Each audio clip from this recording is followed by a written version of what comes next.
I have not owned a vehicle in 13 years. I love the Saab 9000. The Porsche 911 is my favorite model. The Volvo wagon is a personal fave. My father owned a few. But I'll likely never own a vehicle. Perhaps a used truck or a van or something of absolute practical use. But for where I'm headed, I just do not see it. I think I knew this forever, and the idea of getting a cute car felt cool.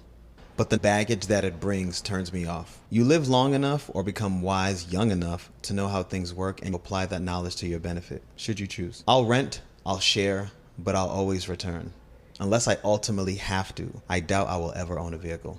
I live in Los Angeles and have a walking club that isn't a group of people walking together necessarily. It truly is a solitary thing that everyone can have on their own, but it's a club in that it's mine, and others can join it too without necessarily having to walk with me. So living in Los Angeles, I find it could be most enjoyed on foot because the scenery is beautiful, the weather is great, but I find that it's most enjoyed not in a car. I just purchased an electric motorbike. I've been zipping through Los Angeles. I tried it yesterday and it was incredible.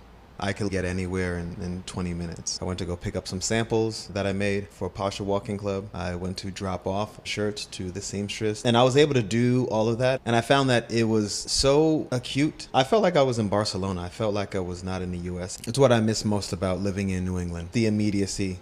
You just get on foot and head up the street, maybe take the train or get on the bus. That doesn't exist in Los Angeles. There's no public service. I don't think there's a bus that could drop you at the airport. And so when you're living in it and you're going through traffic trying to get in the easy pass, or you leave at 6:45, you're playing a short return game. There's not much advantage because it's like when someone cuts in front of you in traffic or you're trying to beat the yellow light. They're all just forms of escaping the inescapable. They're all just forms of avoidance rather, because if you look at it, that isn't changing your day much. The yellow light isn't changing your day. Speeding fast or driving down a street when no one's on just so you can finally hit 60 just to go back down to 20 and be stuck in traffic. That entire game, it'll never change in Los Angeles. It's a major city like New York or Atlanta is, and the traffic in both of those cities are terrible. However, at least in New York, there's an alternate use, and that's what makes the city great. So I bought a motorbike, and moving through Los Angeles has been refreshing. On my travels yesterday, there's a wonderful mini market that I used to live and work by.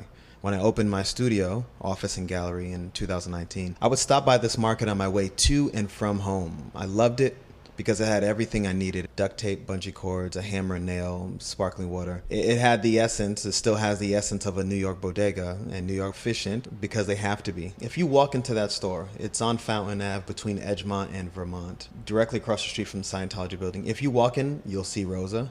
If you walk in today, tomorrow, next week, as long as it's open, and you turn to your right, you're going to see George there. And George is like the neighborhood friend. He's been sitting at that store as long as I've been there. It's sort of like his stoop. Rosa can't afford to keep it going with rising rents. I shared my regards and told her I'd be there until it closes, but it's a great example of an efficient mart. This pocket of town is changing. There are a lot of businesses coming and going. Most aren't good, but the appearance of them drives folks who are interested in experiences, and that has an effect on the businesses that operate. It's like being in the water and there's a big tide, but that tide isn't caused by nature, it's man-made. Maybe there's a yacht coming or someone's dragging something heavy through the water. It affects neighborhoods, industries, cities, and environments.